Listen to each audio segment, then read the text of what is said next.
Hola amigos, en esta ocasión seguimos hablando acerca de estrategias. Por cierto, un amigo me preguntó ¿cuál es la mejor estrategia?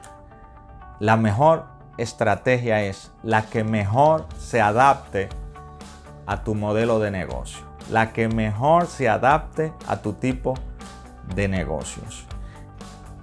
Este es un mundo aún poco conocido, el de las estrategias. Y el primero que empezó a hablar de estrategias fue Sun Tzu, hace 1600 años, en su libro El arte de la guerra. En la década del 40, la gente de Harvard empezaron a usar muchas de esas estrategias y convertirla al mundo de los negocios. Luego Peter Drucker, a quien se le conoce como el padre de la administración moderna, aunque al principio se negaba un poco a usar el término estrategias porque suena muy a militar, sí desarrolló lo que se conoce como estrategias por objetivos. Luego Michael Porter, que es tremendo estratega, mejoró el modelo de Harvard y le agregó las 5 fuerzas de Porter, las cuales veremos más adelante. Otro grupo bien conocido, quizás el más conocido en el mundo de las estrategias, es el Boston Consulting Group. Ese prestigioso grupo reúne a los mejores estrategas de Estados Unidos. En el año 2008, con la crisis financiera y la crisis que hubo en el mundo, ese grupo agregó 1.800 nuevos estrategas. Y en esta crisis del coronavirus, 3.300 nuevos estrategas se unieron al Boston Consulting Group. Es decir, que las crisis nos obligan a ser más estratégicos, a pensar estratégicamente. Otra estrategia muy conocida es estrategias de recursos internos. En los últimos años, una estrategia que ha sido usada exitosamente en el mundo es estrategia de océanos azules. Hoy seguimos hablando de estrategias. Recuerden, estrategia es elegir deliberadamente una forma distinta de competir, una forma diferente de diferenciarte de tus rivales. Estrategia es elegir de manera precisa la forma de competir. Una estrategia clara y razonada es la receta de la administración para hacer negocios, su mapa para llegar a la ventaja competitiva, su plan para complacer a sus clientes y así mejorar su desempeño financiero y de mercado. Una estrategia poderosa ayuda a abrirse paso en los mercados y a impulsar a una compañía de una posición promedio a una de liderazgo y a despejar el camino para que sus servicios y productos se conviertan en estándar de la industria. La mejor manera para que un negocio alcance grandes logros es a través de la elaboración astuta, creativa y proactiva de una estrategia que distingue a una empresa de la competencia. Nadie llega a la cúspide de una industria ni se mantiene ahí con estrategias imitadas o tímidamente construidas, pobremente ejecutadas. Cuando hablamos de elaborar una estrategia, hay una serie de elementos que debemos conocer de manera exhaustiva, profunda, tales como la industria y el sector. Es una estrategia para una empresa que está en una ciudad local o es una multinacional, o acaso necesitamos estrategias globales porque competimos en el extranjero? ¿En qué etapa del ciclo de vida se encuentra? ¿Es una empresa que está naciendo, embrionaria, o está en crecimiento, o alcanzó la madurez, o está en una etapa de agitación, mucha competencia, o ya está en declive? Hay que tener un ojo puesto en la tendencia. ¿Para dónde va la cosa? ¿En qué se está convirtiendo la industria? Tenemos que definir la misión. La misión describe su actividad y propósitos comerciales actuales. ¿Quiénes somos? ¿Qué hacemos? ¿Y por qué estamos aquí? ¿Qué definir? ¿Cuál es tu negocio? Definir cuál es tu negocio. ¿En qué negocio realmente estás? Esto parece muy sencillo, pero no siempre lo es. Y le voy a poner un ejemplo. Blockbuster. Recuerdan que rentaban películas. Estaban preocupados porque muchas de sus ganancias precisamente provenían como resultado del recargo, la mora que pagaban los usuarios cuando no devolvían a tiempo la película. Tuvieron la oportunidad de comprarle a Netflix por $50 millones cuando Netflix empezó todo el sistema, pero ellos estaban preocupados en que si ponían sus películas online, como Netflix hoy lo hace, perderían el dinero que la gente pagaba por el recargo. Blockbuster no entendió en qué negocio estaba. No estaban en el negocio de rentar películas, sino en el negocio del entretenimiento, algo mucho más grande y más amplio. Por eso digo, muchas personas piensan que eso es sencillo, definir en cuál negocio estás. Por ejemplo, cuando las líneas aéreas en Estados Unidos empezaron a crecer, a los dueños de los autobuses y trenes se les propuso ser parte de la industria. Y ellos no se interesaron, porque en su opinión su negocio era los trenes y los autobuses. En poco tiempo fueron desplazados porque no entendieron que estaban en el negocio del transporte y la movilización de las personas. Así que, ¿cuál es tu negocio? ¿Cuál es el negocio de McDonald's? ¿Hamburger o comida rápida? O tal vez el gran negocio son las bienes raíces, comprar un local y rentarlo. ¿Cuál es tu negocio? Tenemos que definir cuál es el negocio. Una buena misión define el negocio. Una visión tiene que ver con un estado futuro. Retrata el horizonte futuro del negocio. Una visión estratégica describe el rumbo que una compañía intenta tomar con el fin de desarrollar y fortalecer su actividad comercial. Una visión debe expresar claramente el curso de acción de la empresa en la preparación de su futuro.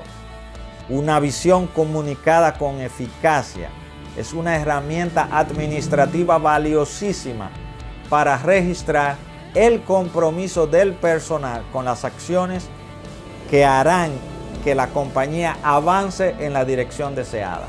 Esto no debe ser jamás un mero papel para llenar un requisito, sino un compromiso serio en conocer y cumplir la misión y la visión.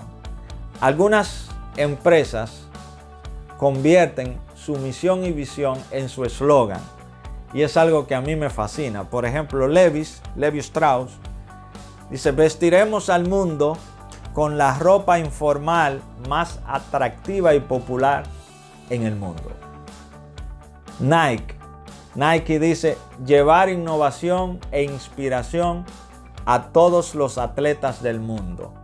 Scotland Yard: hacer de Londres la ciudad más segura del mundo.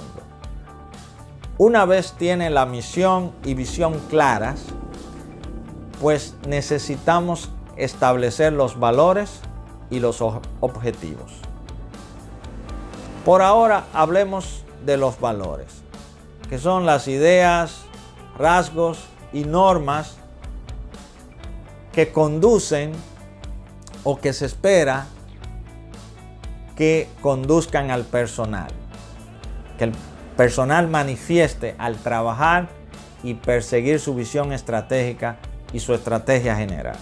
Muchas personas ponen la integridad, la pasión, el riesgo, la excelencia, la motivación, la innovación. Todo eso son excelentes valores que deben acompañar nuestro plan estratégico. Los objetivos, a mí personalmente me gusta establecer los objetivos una vez yo haya hecho un análisis interno y un análisis externo, porque tengo más claridad. Un análisis FODA establece las fortalezas, que son las capacidades competitivas potenciales. Una gran fortaleza es una estrategia poderosa.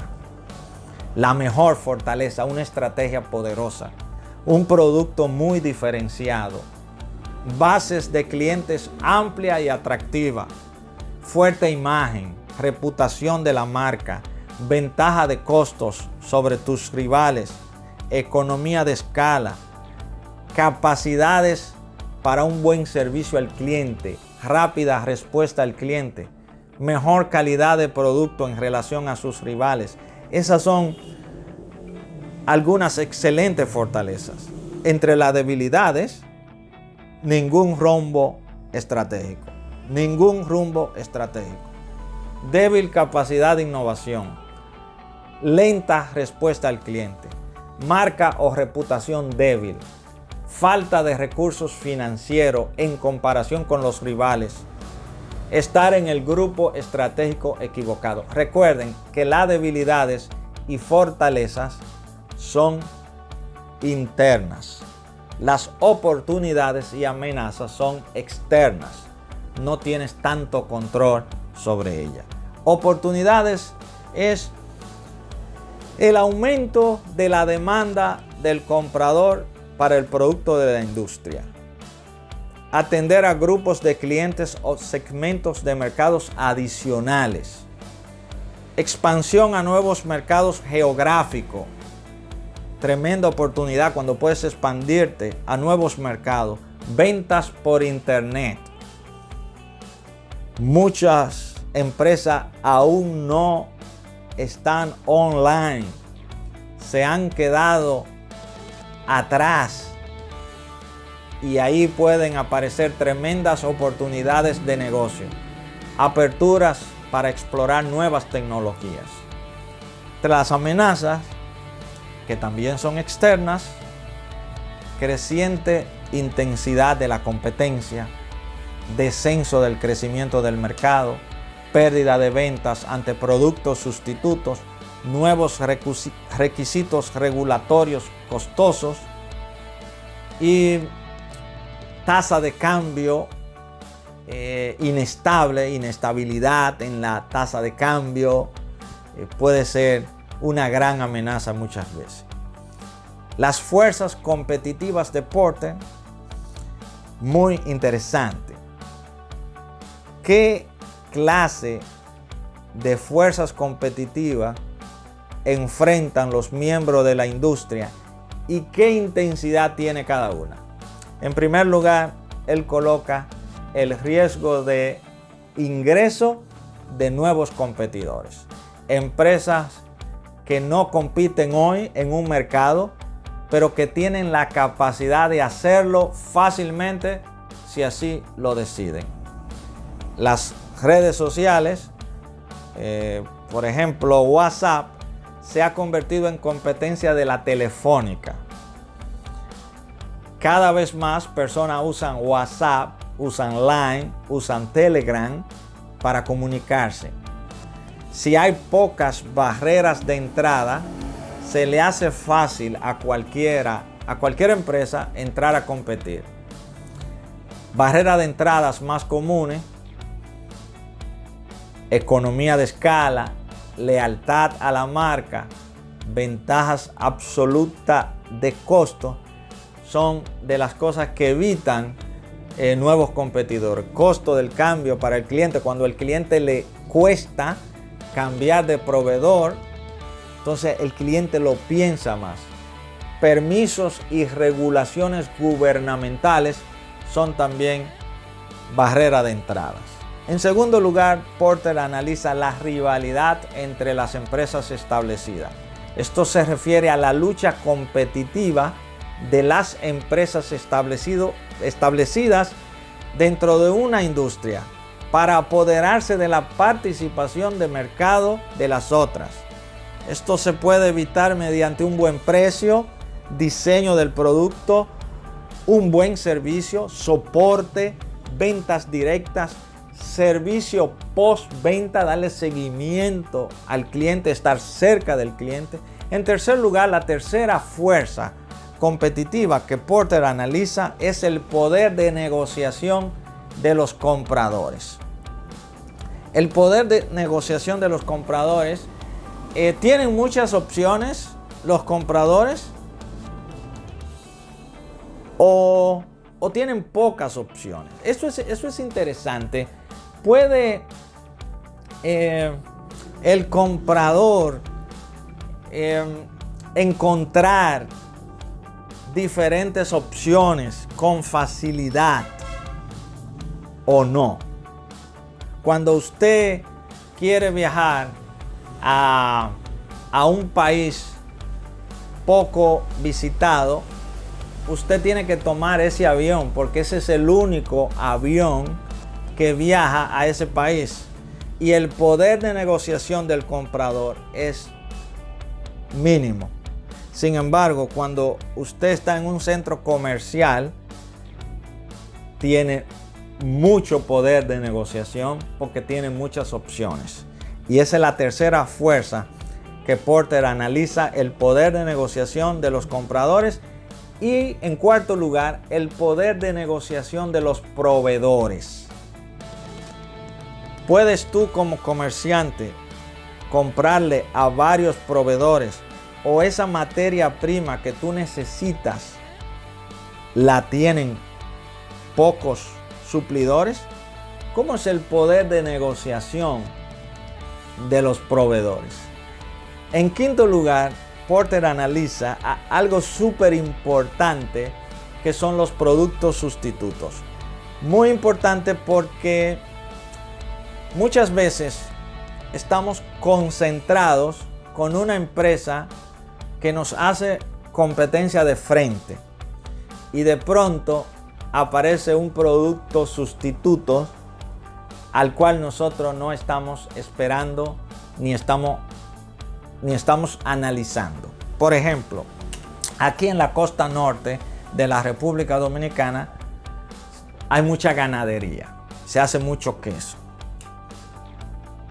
En los tiempos cuando el aguacate abunda, la venta y los precios del queso bajan. Son productos con naturaleza muy distintas. Sin embargo, el aguacate se convierte de pronto en un sustituto del queso. Igual pasa con el pan. Cuando abundan las frutas como mangos, las ventas y los precios del pan caen, porque muchas personas que usan el pan para desayunar, pues se desayunan con mangos y con frutas. De pronto tú estás muy concentrado en alguien que compite directamente contigo, pero el cliente encontró un sustituto. Y recuerda, ¿quién es tu competencia? Cualquier persona que pueda quitarle de los bolsillos el dinero que el cliente te iba a gastar a ti. En las bebidas no carbonatadas, el té se convierte en un sustituto del café. Entonces Porter analiza esas 5 fuerzas que nos ayudarán a establecer las estrategias. Los productos sustitutos, el poder de compra del proveedor, el poder de compra del cliente, la entrada de nuevos actores y la rivalidad entre las empresas ya existentes. La otra cosa que Porter analiza es el macroentorno, las fuerzas macroeconómicas. Las fuerzas macroeconómicas afectan la salud general y el bienestar de una nación o la economía regional de una organización, lo cual a su vez influye directamente en la capacidad de las empresas o industrias para obtener un rendimiento adecuado.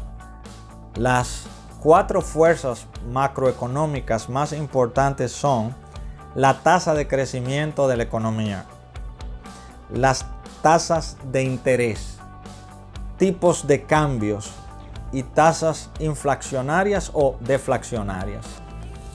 Tenemos las fuerzas globales, como por ejemplo la globalización. Ha sido la fuerza global más impactante en los últimos años.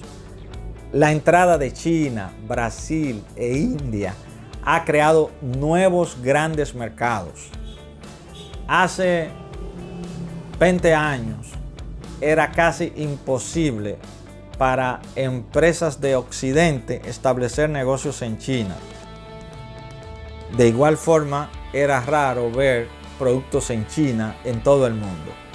Muchas cosas han cambiado y esto ha incrementado la rivalidad y en muchos casos ha reducido la rentabilidad. Otra fuerza externa macroeconómica son las fuerzas tecnológicas, la más grande de los últimos tiempos. Antes, tu competencia era el negocio del frente, el negocio de la esquina. Ahora competimos contra eBay, contra Amazon, contra Alibaba, contra un gigante que no vemos, que no conocemos. Los cambios tecnológicos pueden volver obsoletos los productos de la noche a la mañana y al mismo tiempo crear una multitud de posibilidades nuevas, nuevos productos y nuevos negocios. Por lo tanto, el cambio tecnológico puede ser tanto creativo como destructivo, tanto una amenaza como una oportunidad. Uno de los impactos más importantes del cambio tecnológico es que puede afectar las dimensiones de las barreras de entrada. Un gran cambio tecnológico ha sido, por ejemplo, la industria de las noticias. El periódico ya lo vemos de manera digital, cada vez son más pequeños, pero al mismo tiempo, para la industria del deporte ha sido una industria muy ganadora. La industria de las noticias ha sido afectada, pero la industria del deporte ha ganado mucho. En estos días de pandemia, donde vimos cómo la NBA, cómo el fútbol en Europa, cómo el béisbol de grandes ligas se jugó y aún se está jugando sin fanáticos y en muchos casos con 10 o 15% de la fanaticada. Sin embargo, los jugadores siguieron cobrando el mismo salario. Aprendimos que el gran dinero de los deportes no proviene de las taquillas, de las entradas de los fanáticos, sino más bien de los enormes contratos de la televisión y las ventas por internet. Yo soy fanático de béisbol y de básquetbol y estoy suscrito a todos los juegos. Puedo ver todos los juegos desde varios dispositivos, el celular, la PC, el televisor. Y como dijo Darwin, que las especies que sobreviven no son ni las más grandes ni las más rápidas, sino más bien las que mejor se adapten al cambio. El turismo, por ejemplo, ha cambiado mucho. La forma de las personas viajar. Por eso dije, las fuerzas tecnológicas es la fuerza macroeconómica más influyente de los últimos años. Puede hacer que un negocio desaparezca de la noche a la mañana, pero también ha creado muchos nuevos negocios. El turismo, hoy día un turista te reserva un vuelo desde su casa, un hotel o una villa, una casa, Airbnb, te reserva un automóvil, un carro, tiene un GPS que lo lleva donde él quiere y como si esto fuera poco, tiene un traductor. Puede un ruso comunicarse con facilidad con un campesino en cualquier lugar del mundo. Otra fuerza son las fuerzas demográficas. Las fuerzas demográficas son los resultados de los cambios en las características de una población, como edad, religión, género, origen étnico, clase social, entre otras. Acá en Latinoamérica hay una gran población de gente joven y de niños, no así en algunos países de Europa, donde incluso dan incentivos a las parejas que deseen procrear. Al igual que las demás fuerzas, esta representa amenazas y oportunidades. Por lo tanto, una estrategia que te funcione para productos, para gente joven en América Latina, no obligatoriamente te va a funcionar en Europa. Por eso repito, ¿cuál es la mejor estrategia? La que mejor se adapte a tu modelo de negocio. Las fuerzas sociales se refiere a la forma en que el cambio de costumbres y valores afecten a la industria. Al igual que otras fuerzas macroeconómicas que hemos analizado aquí, una tendencia hoy es, por ejemplo, hacia la salud. Comer sano, hacer ejercicio, medicina natural, bebidas bajas en caloría. Esa es una fuerza social. Fuerzas políticas y legales. Cuando analizamos el macroentorno, los procesos políticos dan formas a las leyes de una sociedad, las cuales restringen las operaciones de las organizaciones, por lo tanto crean tanto amenazas como oportunidades. Hay países donde es muy difícil que el turismo se desarrolle porque son muy estrictos con las leyes con respecto al medio ambiente. Entonces, es necesario, amigos, analizar con detenimiento todos estos elementos a la hora de analizar una estrategia. En una próxima entrega seguiremos hablando acerca de estrategias genéricas, competencia distintiva, competencias básicas, información que nos ayudarán a tener un concepto más acabado y más claro de este fascinante mundo de las estrategias. Te pido que compartas esta información y que si no te has suscrito, por favor te suscribas a mi canal Israel Acosta Avanza Liderazgo Estratégico. Hasta la próxima.